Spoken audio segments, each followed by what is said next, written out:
Yang menarik di sini adalah sebagian besar dari para pedagang ini sudah bisa berbahasa Indonesia, persis seperti di Mekah.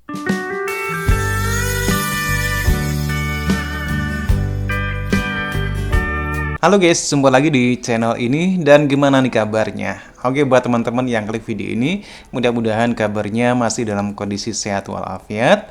Senang banget kita bisa berjumpa lagi. Oke, di kesempatan kali ini, saya mau reaksi satu buah video di mana bahasa Indonesia lebih populer di Korea Selatan daripada bahasa Melayu Malaysia. Tentunya, kita sebagai bangsa Indonesia harus bangga ketika bahasa kita banyak dikenal di banyak negara di seluruh dunia ini. Hal ini sudah terbukti.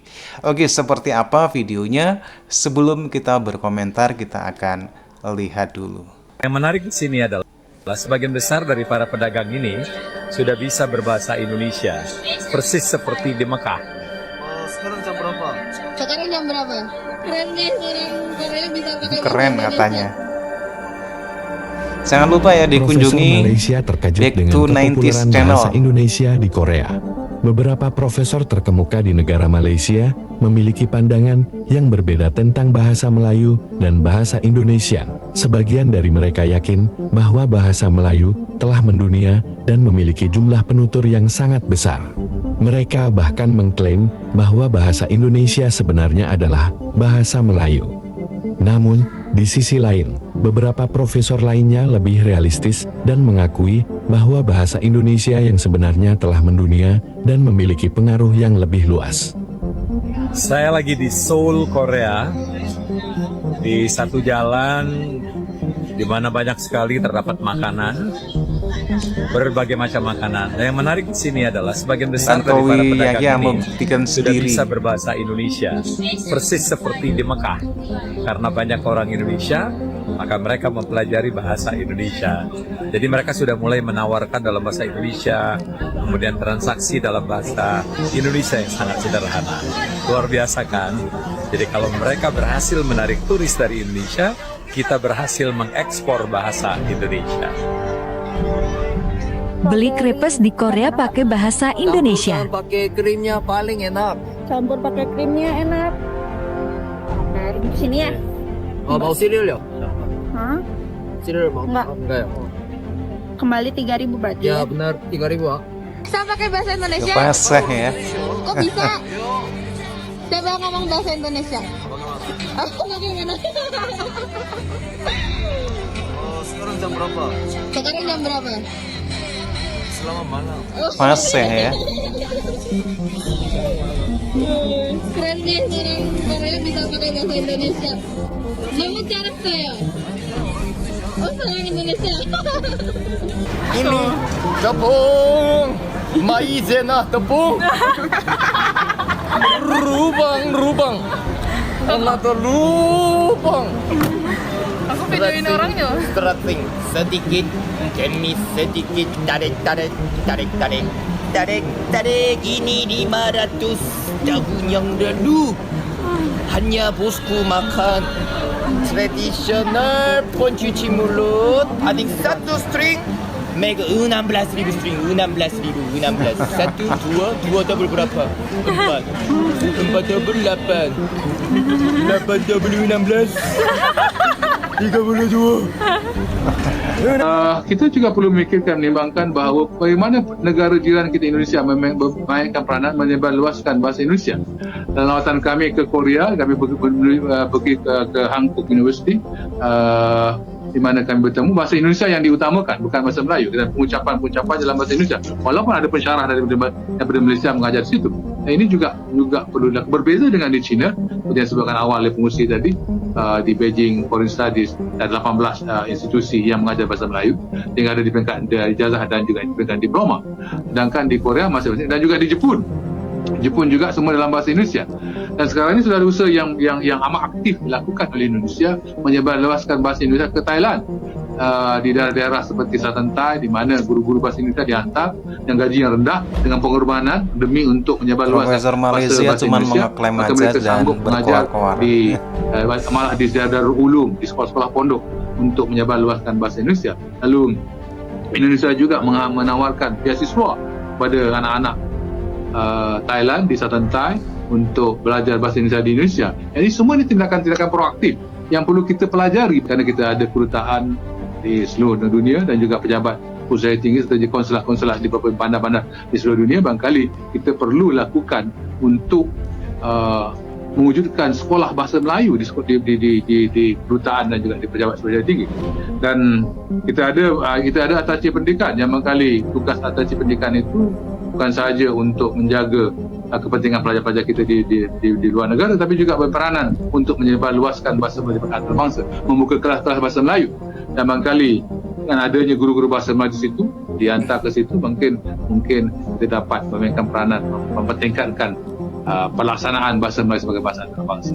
Nah, ini saya dari pengalaman kami di Madagaskar dapati amat proaktifnya kedubes atau kedutaan besar Indonesia di Madagaskar di Antananarivo dengan memperkenalkan bahasa Indonesia. Indonesia lebih proaktif itu ya. Itu juga kita perlu juga berusaha bagaimana Malaysia cuma ngomong doang. memastikan dialek Melayu yang seperti Selatan Thai dan juga di Filipina itu dapat Tanpa kita usaha nanti akrabkan, dapat ujung-ujungnya kita dapatkan ngeklaim. dengan perkenalkan bahasa Melayu.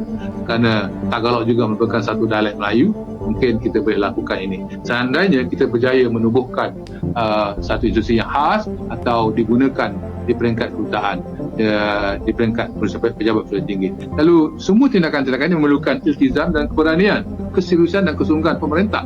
Seandainya pemerintah sepele, tidak mahu, tak serius, maka tengah sendirinya terjunam ke bawah lah bahasa Melayu itu.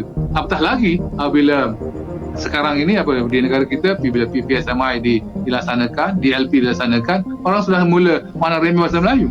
Orang sudah tidak menghormati bahasa Melayu dan orang menuntut supaya bahasa-bahasa kaum lain diangkat juga sama taraf dengan bahasa kebangsaan. Ini semua perlu kita fikirkan bagaimana cara psikologisnya di negara kita di satu sudut pemimpin pemerintah tidak menghormati bahasa Melayu, mengutamakan bahasa. Di satu sudut yang lain juga bila adanya usaha memandang remeh bahasa Melayu itu atau bahasa kebangsaan itu, maka orang lain juga menganggap bahasa Melayu tidak penting. Iya, benar orang Melayu sendiri tidak menghormati bahasa Melayu. Ini juga perlu dipikirkan dengan serius bagaimana kita dapat mengatasi masalah psikologi di negara kita ini yang boleh menyebabkan gangguan psikologi ya. Itu saya pandangan awal. Lalu kita perlukan orang yang cerdik, yang tahu teknologi, yang dapat menterjemah seluruh hazanah bangsa dalam bentuk yang paling mudah, dalam capaian yang paling mudah dari segi dari ujung jari saja pendekatan jadi setahun. Itu harapan saya. Orang kamu Dan kita bahasa juga memerlukan pemimpin Melayu aja, aslinya iltizam bahasa tinggi. Indonesia. Bahawa di sebalik kita perlukan pemimpin yang berintegriti, pemimpin yang juga mempunyai keyakinan terhadap dirinya dan juga keyakinan terhadap bahasanya. Kalau dia tidak yakin dengan bahasanya, dia memperluaskan sekolah swasta, memperluaskan sekolah antarabangsa, dengan sendirinya dia menghina sendiri bahasanya. Jadi kita perlukan pemimpin yang mempunyai harga diri, mempunyai jati diri yang kuat untuk membangunkan sebuah tamadun Malaysia yang baru di akan datang. Terima kasih, Tuan Muslim. Dan bahasa itu perlu diperkenalkan, dikembangkan dengan strategi-strategi ampuh. Itu aspek kedua, iaitu tanpa strategi, tanpa perencanaan yang konkret, maka idealisme mungkin akan tinggal idealisme. Jadi daripada pihak pemerintah sendiri menjadikan satu dasar negara untuk mengeterbangsakan bahasa Melayu sebagai wadah, sebagai alat. Bukan soal bahasanya saja, tapi soal ilmu. Kita bercakap tentang soal kearifan setempat. Inilah waktu dan peluang yang kita mengemukakan ide-ide besar kita, warisan budaya dan tamadun kita di alam Melayu melalui bahasa Melayu dan melalui pelbagai program yang berasaskan teknologi moden. Dengan demikian, saya kira kita akan mencapai tujuan kita untuk memberikan sumbangan besar pada proses globalisasi yang sering saya sentuh.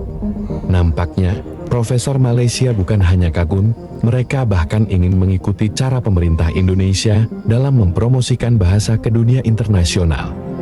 Oke guys, demikian satu buah video yang menarik sekali dari Back to 90s. Jangan lupa dikunjungi, di like, juga di subscribe. Satu bukti kalau bahasa Indonesia itu memang benar-benar sudah mendunia. Bahasa Indonesia terbukti sudah diakui oleh UNESCO dan bahasa Indonesia juga populer di negara-negara seperti Korea Selatan, Jepang, Thailand, dan juga negara-negara lainnya. Hal ini juga diakui oleh seorang profesor Malaysia bagaimana lebih proaktifnya Indonesia bisa mengembangkan, bisa menyebarluaskan bahasa Indonesia ini ke ranah internasional. Tapi memang terbukti ya bahwasanya bahasa Indonesia sudah menjadi bahasa ke-7 UNESCO. Ini satu bukti lebih proaktifnya pejuang bahasa di Indonesia. Tidak seperti bahasa Melayu di Malaysia. Sering Profesor Malaysia mengatakan,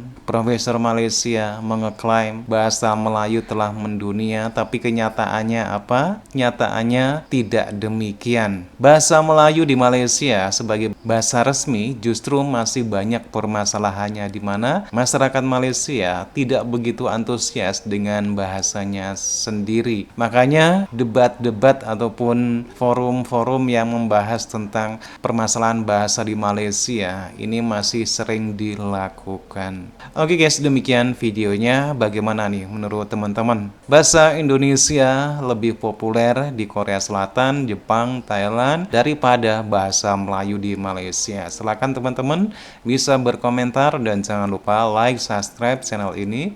Terima kasih dan wassalamualaikum warahmatullahi wabarakatuh.